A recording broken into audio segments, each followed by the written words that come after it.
I mean, the whole idea of this message, this teaching, whatever you want to call it, this concept, is to awaken the compassionate heart and move out of the intellect.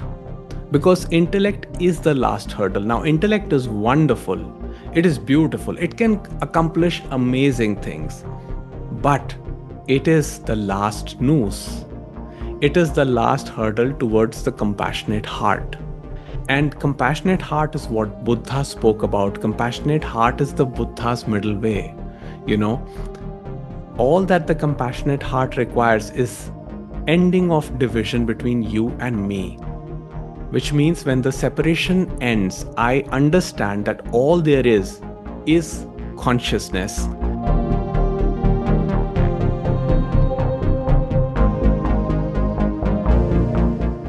All right, Jagjot Singh, thank you so much for being on the show today. We've taken a look at your channel. You've got some interesting content on there revolving around non-duality, Advaita Vedanta.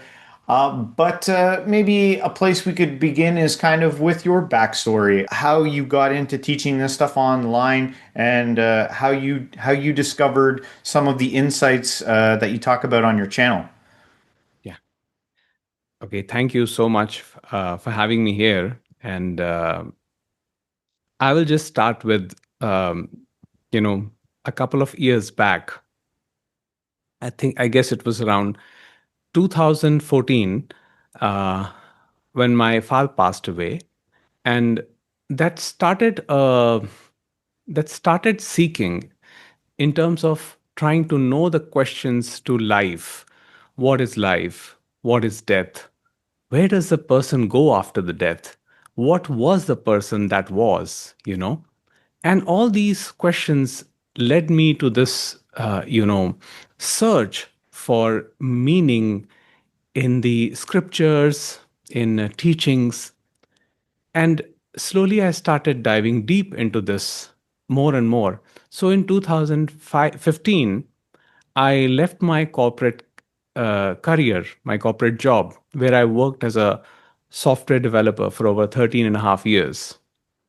And, that was a major shift in my, and, and just my spiritual journey began and spiritual explorations began. So it was initially, I started reading Osho, where I got a couple of insights. Then I started listening to Ramesh Balsekar at some point. And that really hit me deep. Now, Balsekar was a Mumbai-based teacher, and his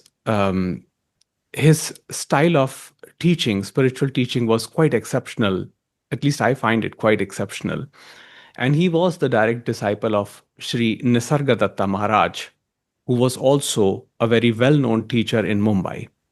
So when I read, when I read their pointers in their books, in their talks, when I listened to it, I found deep resonance, and I found that it matched my own experience, what I had observed.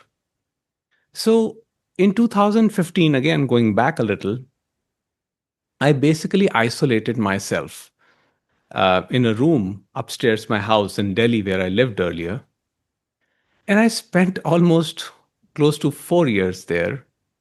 And I would just reflect and be with my thoughts. And there wasn't much to do as such. In 2019, I thought about writing. So I started with, I started with a blog at that time called Mindfulness Quest. So where I was just talking about general things about mindfulness, attention, awareness. But I started again going deep into Advaita. And then I started talking about uh, Ramesh Balsekar's teachings. And from there on, in 2022, I would say, uh, it was during the pandemic that I started talking about, full-fledgedly, I started talking about Ramesh's teachings and Nisargadatta Maharaj's teachings. Now, other than that, I was also quite influenced by Sri Ramana Maharshi and Jittu Krishnamurti. And I could see so many parallels, so many commonalities in what these speakers said. And again, they matched my own experience. So that's how this whole thing kept going. And it was never my intention to teach or any such thing.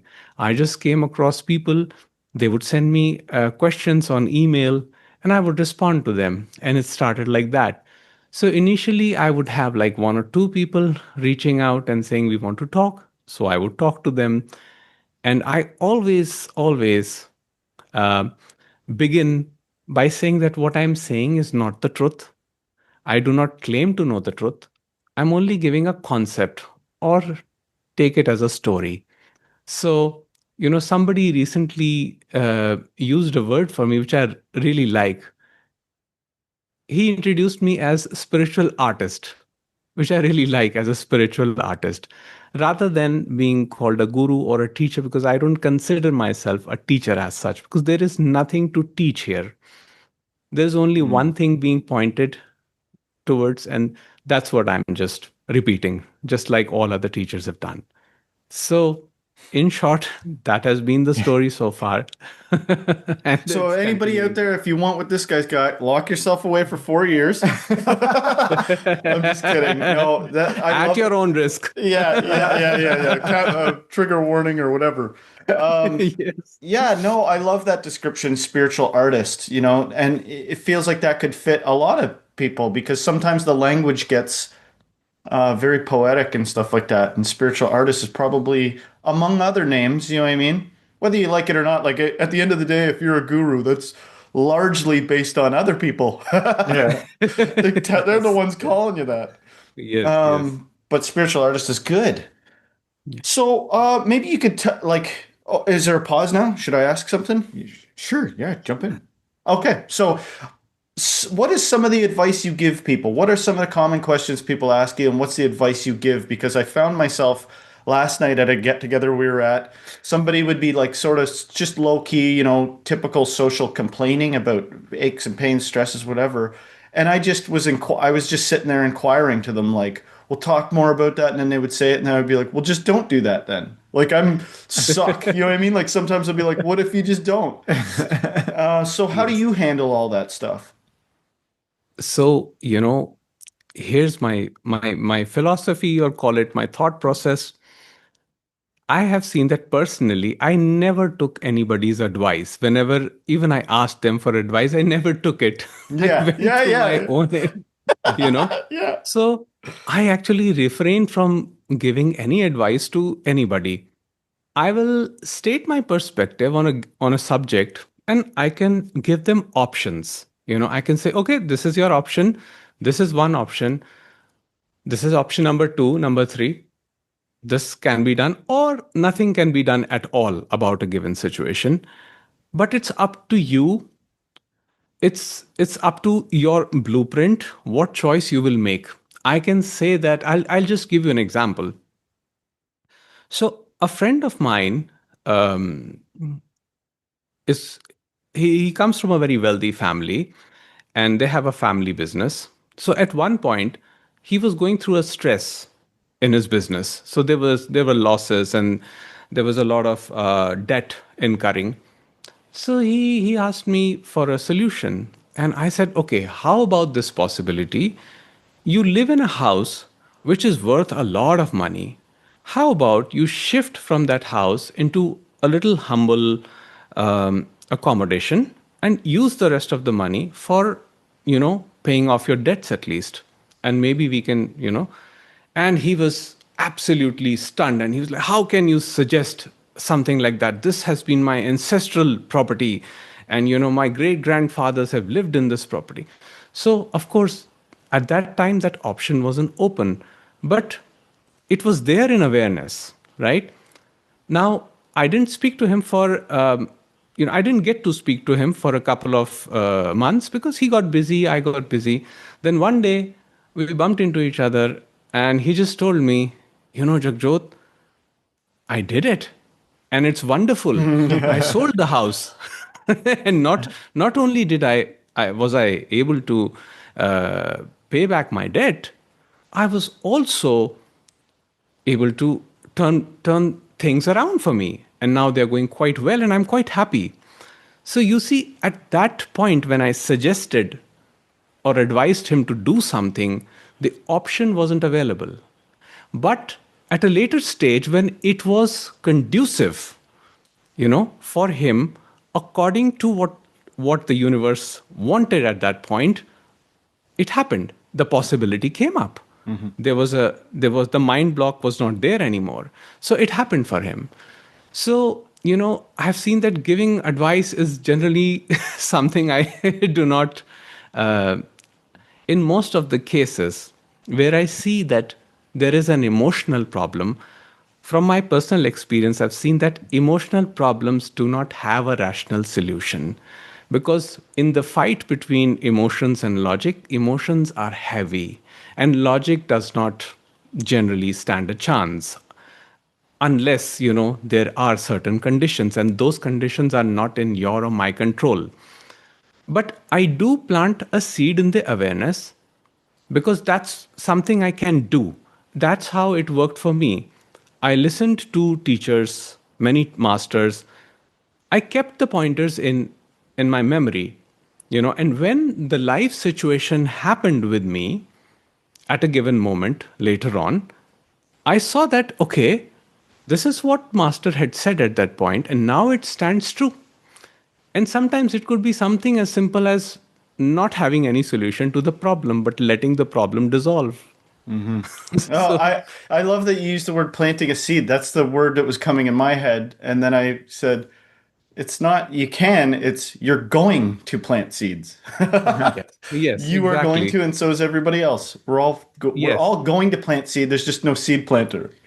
Yeah. There's yes, this exactly, exactly. parallel between kind of like the isolation scenario that you're talking about, and then what most people are doing is the busy, distracted, addicted to thoughts thing. And I'm curious about the middle ground. Is there something that's said? Is there like a defining point or something that you give people, or you've heard other spiritual people give to people before they make that crossover that gives them maybe the bravery or the wisdom or the insight or whatever they're looking for to take that first step to kind of like cross over into what you're talking about. Yeah. So I feel that, there is no direct way to make people follow that middle ground, and I am an advocate of the middle ground because that was Buddha's teaching as well. He had tried both the options. He had tried asceticism, it didn't work. He had lived a life of luxury also, and that also was not making him happy. So he found his middle ground. And what I tell people is that the only pathway to finding the middle ground, which will be your middle ground based on your circumstances and your particular situation, it Mhm. only comes through acceptance of the cycle of pleasure and pain. It does not come through aversion, through clinging on to either pleasure or trying to avoid pain. And this is what Nisargadatta Maharaj says in his book, I Am That. He says, river of life flows between the banks of pain and pleasure. I cling to none. So, what that means is that pain is going to happen, pleasure is going to happen, and when the pleasure happens, enjoy the pleasure, but not craving the repeat of it. Similarly, the pain will also come, but not trying to avoid the pain. So, letting the pain also be there. So, that sort of strikes a balance where the duality of life is accepted. And in that acceptance is the non dual understanding that all there is consciousness. So, that has been my personal experience. We can call it self inquiry, we can call it surrender, we can give it multiple names, knowledge, karma, or any other name for that matter. But the thing is, it is all about acceptance. So when people come up to me and they are saying that I have this problem and that problem, I just point, who exactly has the problem? You know, If you can pinpoint that which you think has a problem, then probably I can do something about it. Somebody came to Ramana Maharshi and he said, Master, the ego has to be destroyed. The ego is evil. So Ramana Maharshi says, first show me the ego. Where is the ego? If you show me the ego, probably I'll do something about it. you know, Yeah. but so we are starting with the very basics here. Basic is like we try to whenever we come across a theory or a philosophy or psychology or any subject, there is always this sense of individuality. It starts with the subjective experience. It says I have a problem, I need to find a solution, I need a fix. So you know first thing is, when we are completely immersed, quote unquote, immersed in the world, and our mind is just flowing outwardly, we always try to find fixes through distraction. So that can be sexual activity or substances, or any form of entertainment here and there, just to avoid the pain of being here, totally here, present here. And that sort of continues as a pattern. But now what happens at some point, you realize that this I, that I thought to be so solid, so permanent, is actually doesn't seem to be that solid, doesn't seem to be that permanent. In fact, in most of our daily activities, if you see, everything is just happening. Only when I think of myself, I am there. Otherwise, I'm not there. It is all happening. So the person comes up, and again the person goes down. And what comes up and what goes down, there has to be a container for it. And that container is, just conceptually, I call it awareness. So the moment that awareness of being, the unconditioned knowing, is there, and there is total immersion in that, then normally there is no problem. There are no issues. There is no seeking of any advices or any methods. Now, again, but saying this, I must also clarify that I'm not against practices, spiritual practices, or yoga or meditation. I do them myself. However, I do say that, you know, the practitioner keeps the practice keeps the practitioner alive. The yoga keeps the yogi alive. Mm-hmm. So the yogi has to die, the practitioner has to die, and that is true samadhi, that is true absorption into what the masters call as the eternal self. There's a parallel in your story of giving that guy advice about his house and the story of the Buddha, where the guy shows up and he's offended by the Buddha, so he spits in the Buddha's face. Do you know this story? And then the next day, the guy because the Buddha doesn't react. The Buddha just smiles at him when he spits in his face. So the guy thinks about it all night, and he comes back the next day, and he goes to beg the Buddha for forgiveness. And the Buddha says, "I don't forgive you because you didn't do anything wrong. You're not the same guy that was." The through line is that it's a detachment from egoic, like claiming of ownership over a situation. Like, hey man, we're all just doing this thing together. Like, we're all reacting to each other as biological mammals and stuff like that. And but the illusion, that strong illusion of like a doer, when that's seen through, it seems like that can make you have a more pleasant existence.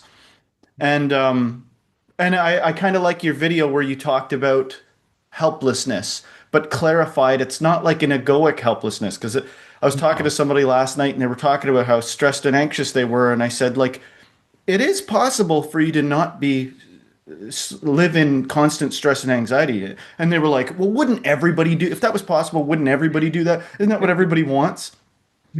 And I was saying, no, it's possible. Like, I'm not a master. I don't claim to have permanent, like, sustained, decentralized ego. Like, I get swept up and stuff like that. But it is definitely possible.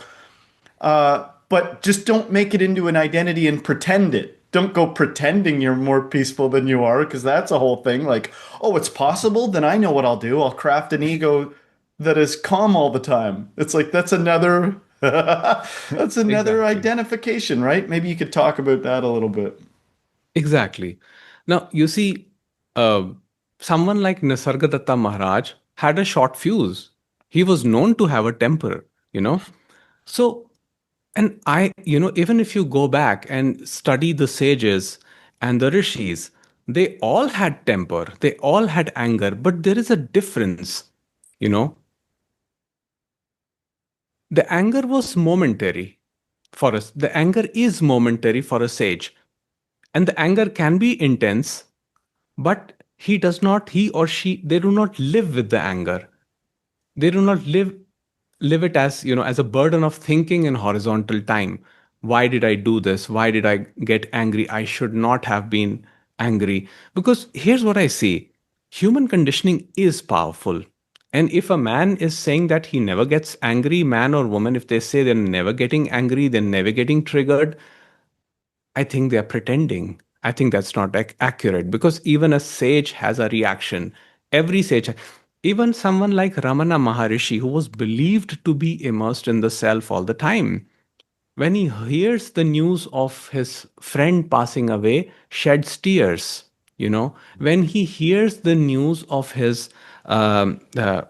cook's son passing away, adopted son passing away, and the cook herself had a very, very turbulent life. Her husband passed away, her father passed away, and she was actually, there was nobody with her. So he had, seeing her condition, he had tears in his eyes, you know. So, different sages can react differently, but the reaction is in the moment. I mean, I personally experience all the emotions, even after the understanding. There is no emotion I can say that I do not experience. It is not like that. I experience all emotions, but it is like a flash. It's like momentary for me. So if I'm upset or angry in the moment, I am upset and angry. But next moment, I can be playing, I can be listening to music or dancing or anything, Yeah, doing anything. it's like that parable with the two monks walking, the celibate monks are not supposed to touch Yes. women, go near women, and they see a Yes. woman that's having trouble getting across the river, and so one of them picks her up and carries her, and then a few moments later they're walking, and the one monk says, how can you live with you? You're not supposed to touch a woman. And he goes, I set her down. You're still carrying her. It's Exactly. like that. Of Exactly. course, there are moments in life for tears and anger. Like, how about the science of being a social mammal? You know what I mean? Like Yes. I'm all for if you need it. Like I love that you said I never take any advice. That says like I figured things out on my own. But we're all different types of people, right? For some person, it might be necessary for them to go into a hermetic phase where they're sort of drawn back from the world. If they can afford to and the situation's health safe or whatever, they can go be isolated. But at the end of the day, we're regulated by our social connection because we're a mammal. Like you still pee, you still poo, you still eat, you're still in this world. So of course, every now and then, it makes sense that even if somebody is ego decentralized, they're not egoically possessed, that they might have a reaction of grief or anger or I ate something weird last night and maybe that's even affecting my mood. You know what I mean? Like you're still biological. You know, Exactly. I love the inclusion of that in the top in these Oh, subjects. exactly. And I'm very vocal about these subjects, because the moment people start saying that, okay, because somebody is talking about spirituality or Advaita, that they are this perfect caricature of a sage, who never gets upset or remains constantly absorbed in samadhi, or, absolute nothingness. Well, it is not true, because life's design, the biology, it does not allow us to remain like that. Now what masters would say is, that the biological organism, the mind body organism, inherently is very peaceful. And the biological organism has its programming, according to which it acts and reacts in society. That action and reaction is not the problem. The problem is the thinking that comes afterwards. Oh, why did I react? And again, now let's define ego. What exactly is ego in our concept? So generally, ego is defined as identification with the name and form as a separate entity. Okay. Now, Ramesh would say that no, ego is not merely identification with the name and form as a separate entity. Ego is identification with the name and form as a separate entity with the sense of personal doership. Now, here is the difference. Even, let's say, a sage like Ramana Maharshi, who was believed to have like no ego, almost no ego at all. But if somebody called out his name, he would turn and respond, you know. So to turn and respond, one does need an identification, because without that, how would this, interpersonal interactions happen? How would interactions with the world happen? So identification with the name and form as a separate entity by in itself is not the problem. The problem is the sense of doership, that I did something. Mm. And when I say I did something, I also include in it that others also do something. So now this concept here becomes a little challenging, because we are so used to this this idea that um, this whole idea that we are the doers, and we do this thing, we do that thing. However, if you look closely and examine, was there an action that was truly your action? Did it truly originate from you? If you really reflect on it, and even Ramesh Balsekar, he advocated a small inquiry. He said that just at the end of the day, for 15 minutes, sit quietly and ask yourself, take any action in the recent past and think, was it really your action, or did it come about as some sort of a conditioning or things happening around you? And he said that you will come to this conclusion that there was an event preceding it or something preceding it that actually contributed to that kind of a decision. So, I can say that, I went to a particular restaurant to have a meal, but then you may recall that, oh, a couple of days, actually, one of my friends had recommended that. And in that moment, the possibility just popped up and the thought just popped up.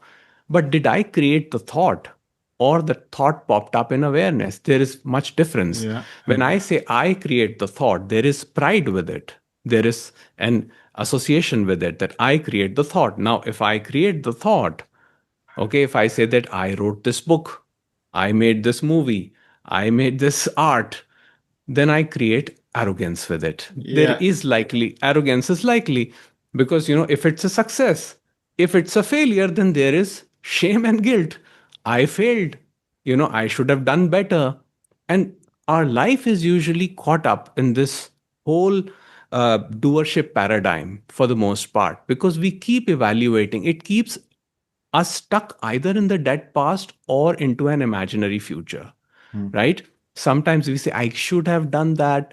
If I did that, my relationship would have survived. My financial situation would have been okay. My friends should have been with me. I would have made more money, this and that. Or we are, running off to an imaginary future. Oh, let me do this so that tomorrow I'm happy. So that tomorrow this happens. So that tomorrow my bank balance is, I'm secure, I'm safe. So all the notion of security, safety, it is just, swinging us from this end of the pendulum to this end. Repeated, But repeated yeah, statements of I succeeded, I did exactly. this versus I Yeah, failed. I repeat, yeah, and we know that that's got a hypnotic effect. The self-referencing, repeating of things exactly. solidifies that illusion of an ego. Exactly. I kept saying to the person last night, like, it's now o'clock. You made it. There's no, you've never stepped into the future. You can't have passed it. It's not even anything. It's now. You made it. You're complete. You're here. Pull your head out of the water and see that come out of the dream. You know what I mean? Like it's because it's fun for me to just talk that way. I might be half talking to myself, talking to them. Um, Yeah. uh, yeah. I had something else to say when you were talking too that came to mind that I thought might be an interesting direction. Well, I'm curious about, I'm always curious when we're talking with spiritual teachers and stuff like that about how they connect with the current day world, how they see things going on, because we're living in such a interesting time. It's this Yes. now time that we're talking about is a wild time in the world. Do you have any thoughts or anything that comes to mind? Are you really passionate about anything that's going on in the world right now? Like if we just did, if we could just do this, maybe it would look a little bit different. Or Hmm. Well, I'm really not very passionate about what's happening in the world, but I'm yeah. always passionate about what's happening in the internal world. You Mm. know, so my awareness always moves inwards. Uh, and yes, of course, I mean things on. So here's the thing: I don't watch news. Okay, and Probably if there is better off something for it. yes, I don't watch news. I like to watch old movies sometimes, just, drift off to fantasy. I enjoy that sometimes. Mm. But listening to songs, of course, old songs, classics, but news I do not watch because I believe anything that's important will always come to me through this channel or that channel. I mean, either a friend will inform me or some relative will inform me that this is happening. Now, of course, I see them when it is happening. They're like, oh my God, this is either doomed situation or this is going to change the world. I see. And I have lived in the technology space myself. So I have seen it firsthand, when like a decade back, we used to be so, excited about new technology. And we said, one day this will happen. All the code will be written like this. And, we will have absolute imagination. And it was all beautiful, to think like that at that time. Yeah. But as I gain more and more experience, and as I look back and see what has happened in the history and with people and with people's life, I say that the most beautiful that beautiful thing that is happening is just happening now, in the here, in the present, and it is just being here. There This is is where it's nothing. at. This is where it's at. There is nothing more joyful that than being here. And being here does not require you to be physically still. Being here simply means just being here. Whether the body is moving or still or doing this or that does not make any difference. They're gonna come find you. They're gonna find you in your piece, and they're gonna go, "How could you? If the whole world was like you, things would be a mess, and you should care." And your Yeah. response is, "You should keep trying to get me to care."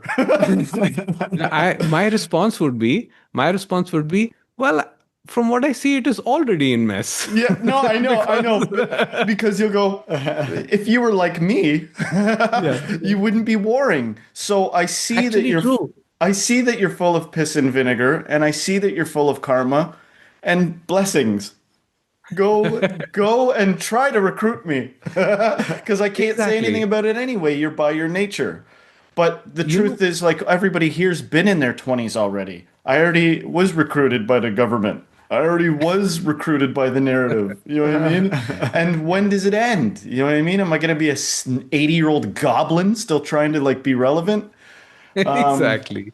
You know what I mean? When does the peace happen? And I don't judge somebody that's actually in their 20s and just has, maybe they got a different type of karma and they're like, I'm already ready to chill out. I'm already ready to not be part of this, because there will be plenty of primates that are not ready to chill out Yeah. and going to go do some stuff hard.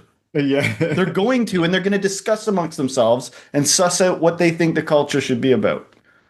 Yeah, yeah. I So don't mean to be that's cold about it. Like, sometimes you could get me to do something. There's situations you could put me in where I would react and I would do something, and that the world's full of it. That's how we got here, yeah. you know? Yes, yes. Of course, here's what I say. Like, our idea about freedom is completely misconstrued. Freedom is not about, being able to do what you want, like technically the you that wants to do things. That is not freedom. you know Most of the time we we make decisions in our younger years that we regret later on. And Yeah. and Yeah. I see it as a part of learning. And I think the role of suffering here, suffering, which is again a little misunderstood word, because it is seen as something which should be avoided, which is undesirable. But I see suffering as a great pointer towards deeper understanding. Now, it doesn't mean you have to put yourself in difficult situations or danger. What it simply means is when you face hardships in life, at every point you come across come across two things only, that either you can do something about a situation or you cannot do something about a situation. So there would be a lot of talk about fatalism, in Advaita circles. And even Ramesh Balsekar was also asked this question, but doesn't it lead to fatalism? And I said, so what if it leads to fatalism? See, what you define as fatalism, somebody may say that, okay, I did my best in this project. Let's say I Yeah. was doing a project, I did my best. And after that, I just gave it up. So, either you can say that, or from another perspective, you can say, oh, you're a fatalist. You didn't you Mm-hmm. could have, you should have. Mm. So again, the idea is that this is all disrupting the peace. So sometimes so much pain, so much suffering happens. I mean, see, in my own life, with my father passing away, it was my movement towards deeper inquiry. Mm. Otherwise, before that, it was on and off. And I mean, I wasn't very spiritual to be, I was like just interested in some of the things, just some philosophy, about consciousness, but I wasn't going deep into it. But after that, I started seriously investigating, okay, what is this? What is this? What is the purpose? What is life's meaning? And, so the whole idea is that life, okay, life is difficult. Let's be honest. Life is difficult. It's not easy for anyone. And what the master says, yes, this life is like a simple imprisonment, but what we do is through this overthinking that is immersed in doership, we make it into rigorous imprisonment. Yeah. So, we just live with this never ending dialogue in our mind, this never ending war, this cognitive dissonance between two parts of us, which says, I could have done, I should have done. And the other one says, what's the point? Nothing can be done. So we are, Everybody's showing up with a different set of cards. Like where it gets tricky is somebody that like we've all been conditioned. I call it pain compliance. Like we're all sort of pain complied into a job, into a this, into that. That's just how, like, when the shell gets too tight for the crab, it grows it and moves it. It's pain that causes it to move, right? exactly. So we're in a reality of pain compliance. But what's with this time crunch for paradise? Like we got to get on, but we got to get on because this isn't it. We got to get on the time crunch. We have to work towards this thing. And you go, but it's now o'clock. And you forgot how good maybe it feels to just breathe and exist and feel and to be aware of like all your whole body and feel the perspiration, as ugly as it looks to the person next to you, on your own skin. Like it feels pretty good to be a creature. What's with this rush towards this paradise through substance and distraction, all these things? You're being possessed by an idea of something rather than the averse side of it, which is a state of recognizing, a state of seeing and recognizing. But I say that with a caveat because some people are so conditioned, like I see you mentioned there's things that you make, mistakes you make. Like there's a way of looking at karma where you go, thank God for karma. Like thank God for reminders of my bad mistakes. If you take pride out of the equation, cause and effect becomes something where you go, of course, thank goodness there's cause and effect because it keeps this thing in balance, in harmony. But the truth is, there's even things about me, no matter, like it doesn't, I've got a nervous system. I inherited biology. I inherited a certain baseline amount of anxiety and a certain baseline amount of all these things. Just take the ego out of it. And all of a sudden they become sensations and not the end of the world. And yeah, you're gonna look like a fool. I crown myself Lord Cringe because I say the cringiest I don't know anybody that says cringier shit than me. You know what I mean? But that's how it is. I was formed into this by my family and my friends and everything. Exactly. TV. It made me the thing that's talking. Exactly. You know? Exactly. Exactly. So this is the whole point.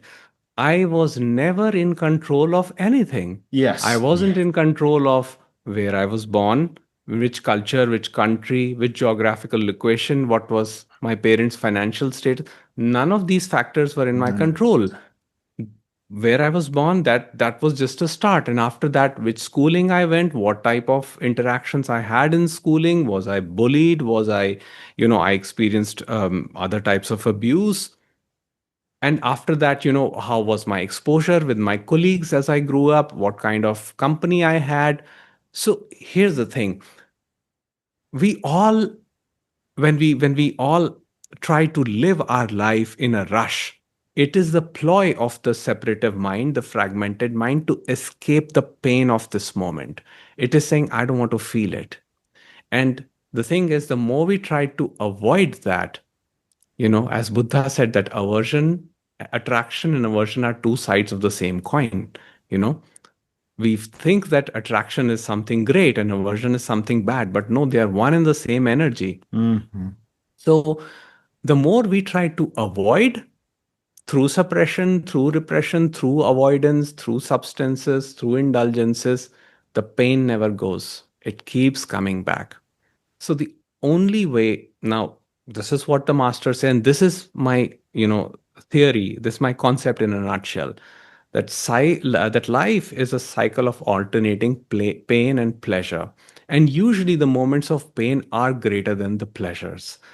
Acceptance of the cycle of pain and pleasure is the pathway to wholeness or peace, not by fighting it, I'm going to throw a not wrench by. in the whole thing real quick, though, just for fun. Yeah. Some of those masters were like addicted to stuff. Yes.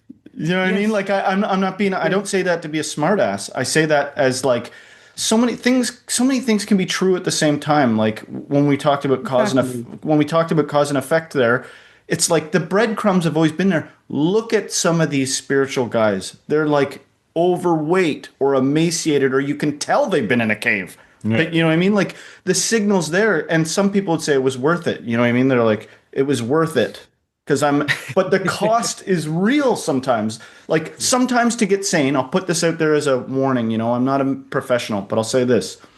Sometimes the cost to have a breakthrough awakening might be to separate yourself.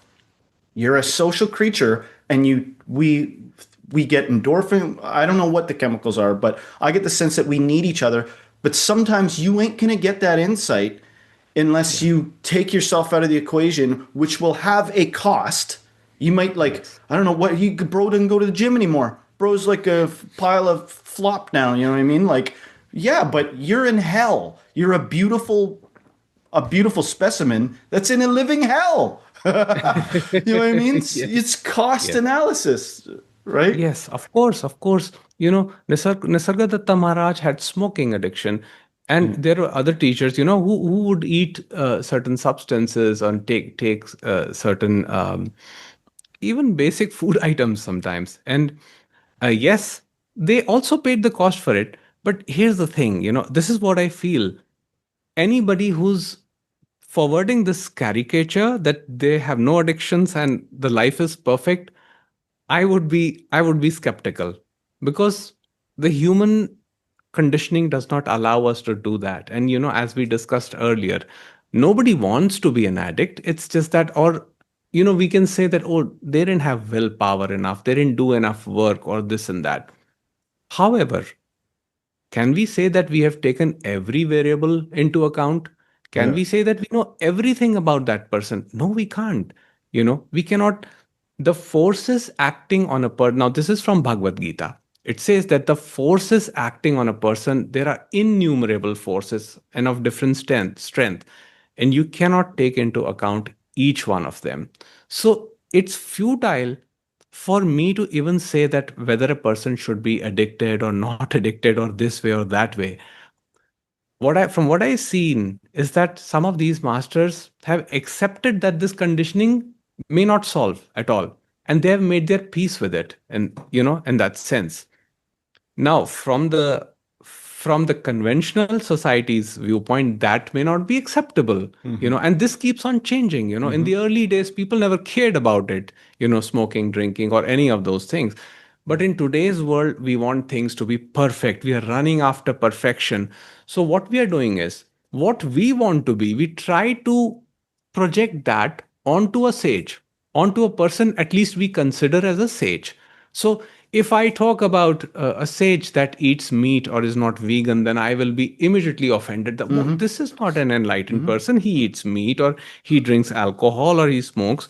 This is not an enlightened person." So what I have done there is that I have basically shut that part of myself which feels shame Yeah. for about that particular subject. So I am avoiding my own image, that image which has been created. I'm avoiding that. And that is what leads to this whole problems. Now, for example, I'll tell you myself, I love sweets. I'm addicted to sweets. you know, and now I'm a bit careful. I have to watch my weight, and I know that it does damage. Yeah. But if somebody brings me sweet, I just cannot refuse it. I don't fight that conditioning. I'm not, I'm not saying, no, no, no, I have to be fitter and I have to be this or that. No, if it is there, if it's happening, it's just happening. But that said, Almost as if people have spent billions of dollars to try to convince you sweets are almost as if you've had a whole lifetime of advertising. Oh, go figure! I'm addicted to some things. James wants to say exactly, something. exactly. And I have a friend. She does not like sweets at all. She doesn't want sweets at all. Yeah. You know, but there are other things, other food items that she really enjoys, which I can't. so Yeah. Yeah. so uh, you know the whole idea is that we we are basically, human beings are fascinating creatures, when I look at it from that lens. And from what I see is, when this whole dynamic sets up between a guru and a disciple, the disciple sort of becomes like an infantile, you know and it wants the guru to be a father or parent, like, I would say, caricature to that. Now, why do they do that? If we go to basic psychology, it's because, all of us at some point want to escape responsibility, because that feels very heavy. So, we have a guru, we have a teacher, and we say that I can commit the horrific crimes, I can do anything bad, and then I can go to my guru, and my guru will tell me that, okay, take 3 dips in the Ganga, or do this mantra, and you'll be fine, absolutely fine, and then you can go about your life and do whatever you want to do. But what I don't understand about this whole thing is that this whole outlook of trying to find the right figure, be with the right guru, be with the right person. I'm not looking inwards. I'm not looking at this image that has been created in totality. I'm just looking at it through a very, very short lens, lens of what should be or what should not be. And all those ideas have come from my past conditioning. Well, Jagjot, time is working against us today. I just want to say thank you so much for coming on the show. This was great. One thing we like to do with our guests is kind of give them the last say. So, if you have one overarching message that you want to get out there to everyone who's watching today, I'll leave the floor with you. And then maybe after you're done sharing, you can let our audience know where they can find you, what you got going on, and all that good stuff. Yeah. So, my I would say final message to, I mean, the whole idea of this message, this teaching, whatever you want to call it, this concept, is to awaken the compassionate heart and move out of the intellect. Because intellect is the last hurdle. Now, intellect is wonderful, it is beautiful, it can accomplish amazing things, but it is the last noose. It is the last hurdle towards the compassionate heart. And compassionate heart is what Buddha spoke about. Compassionate heart is the Buddha's middle way. You know, all that the compassionate heart requires is ending of division between you and me, which means when the separation ends, I understand that all there is consciousness, and appearances are there. I will not deny separation in appearances. I mean, of course, you and me are talking, but that unifying factor of isness or beingness, when that is understood, it awakens a very different quality. It changes the whole perception of life. And I will just say Ramesh's words that, you know, the happiness is not to be found in the flow of life, but in your attitude towards the flow of life. So that is my message. Beautiful. And Spiritual artist. Maybe you could leave. Where can our audience find you? Well, the YouTube channel is there, and other than that, I hold satsangs which are free for everyone to attend on Sundays, and the information is available on the YouTube channel and also on the website jagjotsingh.com. So they can go there and check out. All the information is there. All right, Thank great. you so Thank you much. so much. This was awesome. Thank you so much. It was a pleasure meeting you, talking with you. Thank you.